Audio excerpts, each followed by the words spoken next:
इधर जिले के औरा तालुके के कर्नाटक मीडिया जर्नलिस्ट यूनियन द्वारा पत्रकारों के सम्मान कार्यक्रम का आयोजन किया गया।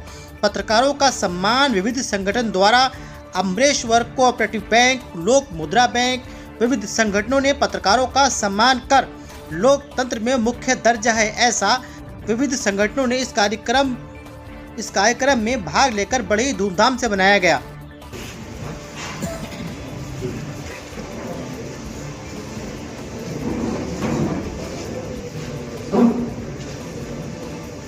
ಅದೇ ರೀತಿಯಾಗಿ ಶ್ರೀ ಮಾರುತಿ ವಾಡೇಕರ್ ಅವರು ಸರ್ ವೇದಿಕೆ ಮೇಲೆ ಆಗಮಿಸಬೇಕಾಗಿ ಅವರಲ್ಲಿ ವಿನಂತಿಸಿಕೊಳ್ತೇನೆ. ಶ್ರೀ ಎಲ್ಲ ಗಣ್ಯಮಾನ್ಯ ವ್ಯಕ್ತಿಗಳಿಗೆ ಇವಾಗ ಈ ಒಂದು ಪತ್ರಿಕಾ ದಿನಾಚರಣೆ ಅಂಗವಾಗಿ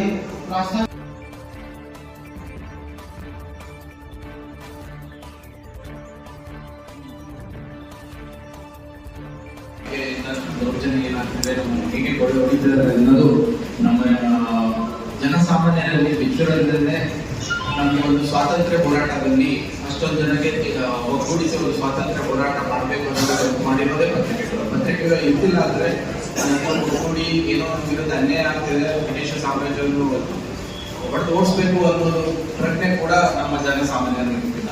ಸೊ ಆ ದಿನಗಳಿಂದ ಬಂದಿರೋ ಪತ್ರಿಕೆಗಳು ಸ್ವಾತಂತ್ರ್ಯ ನಂತರದ ಪತ್ರಿಕೆಗಳು ನಮ್ಮ ಈ ಸಂವಿಧಾನಿಕ ಸಂಸ್ಥೆಗಳಲ್ಲಿ ನಾವಿದ್ದೀವಿ. ಈಗ ಯಾರು ಸಾರ್ವಭೌಮನಲ್ಲ, ಇದೊಂದು ರಾಜಾಧಿಕೆಯಲ್ಲಿರುವ ಒಂದು ಪ್ರಜಾಪ್ರಭುತ್ವ. ನಮ್ಮ ಸಂವಿಧಾನದಡಿಯಲ್ಲಿ ನಾವು 3 ಅಂಗಗಳನ್ನು ಇಟ್ಕೊಂಡಿದ್ದೇವೆ: ಶಾಸಕಾಂಗ, ಕಾರ್ಯಾಂಗ ಮತ್ತು ನ್ಯಾಯಾಂಗ. ಅಂದ್ರೆ ಯಾರು ಸಾರ್ವಭೌಮ ಅಲ್ಲ, ಒಬ್ಬ ರಾಜ ಅಂತಿಲ್ಲ. ಒಂದು ಅಂಗ ಕೂಡ ಇನ್ನೊಂದು ಅಂಗಕ್ಕೆ ರೆಸ್ಪಾನ್ಸಿಬಲ್ ಆಗಿರುತ್ತೆ. ಅವರು ಒಂದು ಅಂಗ ಸ್ವಲ್ಪ ಜಾಸ್ತಿ ಮಾಡಿದ್ರೆ ಇನ್ನೊಂದು ಅಂಗ ಅದನ್ನ ಚಾಟಿ ಬೀಸಿ ಅದನ್ನ ಹತೋಟಿಯಲ್ಲಿ ಇಟ್ಕೊಳ್ಳುವಂತ ಕೆಲಸ ಮಾಡುವಂತ ಒಂದು ಸಿಸ್ಟಮ್ ಅನ್ನ ನಾವು ರೂಪಿಸ್ಕೊಂಡಿದ್ದೀವಿ. ನಾವು ಯಾವುದೇ ಒಂದು ಕಾನೂನನ್ನ ಶಾಸಕಾಂಗ ಮಾಡ್ತೀವಿ ಅಂದ್ರೂ ಕೂಡ ಜುಡಿಷಿಯರಿ ಅಂದ್ರೆ ನ್ಯಾಯಾಂಗ ಅದನ್ನ ಚಾಟಿ ಬೀಸಿ ತಪ್ಪು ಅಂತ ಹೇಳಿ ಮತ್ತೆ ಅದನ್ನ ಹತೋಟಿಯಲ್ಲಿ ಇಡುವಂತ ಕೆಲಸ ಮಾಡ್ತೀವಿ. ಒಳ್ಳೆಯ ಕಾರ್ಯಕ್ರಮ ಪತ್ರಿಕಾ ದಿನಾಚರಣೆ ಹಮ್ಮಿಕೊಂಡಿರ್ತಕ್ಕಂಥದ್ದು ನಮ್ಮ ಅಧ್ಯಕ್ಷರು ಮತ್ತೆ ಪದಾಧಿಕಾರಿಗಳೊಂದಿಗೆ ಈ ಒಂದು ಪತ್ರಿಕಾ ದಿನಾಚರಣೆಯ ಎಲ್ಲಾ ಪತ್ರಿಕಾ ಮಾಧ್ಯಮಗಳಿಗೆ ಹಾರ್ದಿಕ ಶುಭಾಶಯಗಳನ್ನ ತಿಳಿಸುತ್ತಾ, ಪತ್ರಿಕೆ ಈಗಾಗಲೇ ಹೇಳುವುದು ನಮ್ಮ ಸಿದ್ಧಾರ್ಥ ಸಾಹೇಬ್ ಹೇಳಿದಾಗ ಪ್ರಜಾಪ್ರಭುತ್ವ ಸ್ಥಿತಿಯಲ್ಲಿ ಪತ್ರಿಕೆ ಅನ್ನುವಂಥದ್ದು 4ನೇ ಅಂಗವಾಗಿ ಬಹಳ ಅದ್ಭುತವಾಗಿರುವಂತಹ ಕಾರ್ಯವನ್ನ ಮಾಡ್ತಾ ಇದೆ. ಶಾಸಕಾಂಗ, ಕಾರ್ಯಾಂಗ, ನ್ಯಾಯಾಂಗಗಳನ್ನ ಮಾಡದೇ ಇರುವಂತವನ್ನ ಅಥವಾ ಅಲ್ಲಿ ಆಗಿರ್ತಕ್ಕಂಥ ತಪ್ಪುಗಳನ್ನ, ಅಲ್ಲಿ ನಡೀತಕ್ಕಂಥ ಸಮಸ್ಯೆಗಳಿಗೆ ಎಲ್ಲವನ್ನು ಪರಿಹರಿಸುವ ನಿಟ್ಟಿನಲ್ಲಿ ಅಥವಾ ಅವುಗಳನ್ನ ಆಗಿರುವಂತಹ ಸಮಸ್ಯೆಗಳನ್ನು ಎತ್ತಿ ತೋರಿಸುವ ನಿಟ್ಟಿನಲ್ಲಿ ಬಹಳ ಅದ್ಭುತವಾಗಿರುವಂತಹ ಕಾರ್ಯ ಈ ಪತ್ರಿಕಾ ಮಾಧ್ಯಮ ಅಥವಾ 4ನೇ ಅಂಗ ಏನ್ ಹೇಳ್ತಾ ಇದ್ದು ಖಂಡಿತವಾಗಿ ಬಹಳ ಅದ್ಭುತವಾಗಿ ಕೆಲಸವನ್ನು ಮಾಡ್ತಾ ಇದೆ. ಅದು ವಿಶೇಷವಾಗಿ ನಮ್ಮ ಅವರಾದ ಸ್ಪೆಷಲಿ ಆಗಿ ಹೇಳ್ಬೇಕಾದ್ರೆ ಬಹಳ ಒಳ್ಳೆಯ ರೀತಿಯಿಂದ ನಮ್ಮ ಪತ್ರಿಕಾ ಮಾಧ್ಯಮದ ಎಲ್ಲ ವರದಿಗಾರರು ಬಹಳ ಒಳ್ಳೆಯ ರೀತಿಯಿಂದ ಇವತ್ತು ಸುದ್ದಿಗಳನ್ನ ಮಾಡ್ತಾ ಇದ್ದಾರೆ.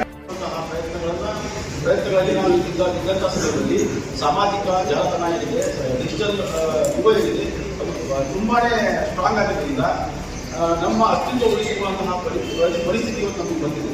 ಸೊ ಇಂಥ ಅವಸ್ಥೆಯಲ್ಲಿ ಸಾಮಾಜಿಕ ಕಳಕಳಿ, ಮಾನವೀಯ ಮೌಲ್ಯಗಳನ್ನು ಉಳಿಸುವಂತಹ ಯಾವುದಾದ್ರೂ ಸುದ್ದಿ ಮಾಡಿದಾಗ ಅದಕ್ಕೆ ಬರಬೇಕಾದಂತಹ ಪ್ರತಿಕ್ರಿಯೆಗಳು ಬರದೇ ಇದ್ದಾಗ ಸಾಕಷ್ಟು ನೋವಾಗುತ್ತೆ. ಒಬ್ಬ ಪತ್ರಕರ್ತನಾಗಿ ದಕ್ಷತೆ ಮತ್ತು ನಿಷ್ಠೆ ಮತ್ತು ಅದನ್ನು ಫಾಲೋ ಮಾಡುವಂತಹ ವೇಗ ಏನಿದೆ ಅದನ್ನು ಕೂಡ ನಾವು ಹೆಚ್ಚಿಗೆ ಮಾಡಬೇಕಾಗುತ್ತೆ. ಯಾಕಂದರೆ ನಾವು ಬರೀ ಒಂದು ಸೀಮಿತವಾದಂತಹ ವ್ಯಾಪ್ತಿಗೆ ಮಾತ್ರ ಪತ್ರಕರ್ತರಾಗುವುದಕ್ಕಿಂತ ಹೆಚ್ಚಾಗಿ ಮಾನವೀಯ ಮೌಲ್ಯಗಳನ್ನು ರಕ್ಷಣೆ ಮಾಡುವಂಥದ್ದು, ಮತ್ತೊಂದು ಹೆಕ್ಕಿ ತೆಗೆಯುವಂತಹ ಸಾಮರ್ಥ್ಯ ಇಟ್ಕೊಂಡು ಇವತ್ತು ಆಡಳಿತ ವ್ಯವಸ್ಥೆ ಇರ್ಬೋದು, ಆಮೇಲೆ ಜನಪ್ರತಿನಿಧಿಗಳಿರ್ಬೋದು, ಮಾರ್ಗದರ್ಶನ ಮಾಡ್ತಾ ಇರ್ತಕ್ಕಂತಹ ಮಠಾಧೀಶರು ಇರ್ಬೋದು, ಮಠಗಳಿರ್ಬೋದು, ಎಲ್ಲರೂ ಕೂಡ ನಮಗೆ ಹಂತವಾಗಿ ನಮ್ಮ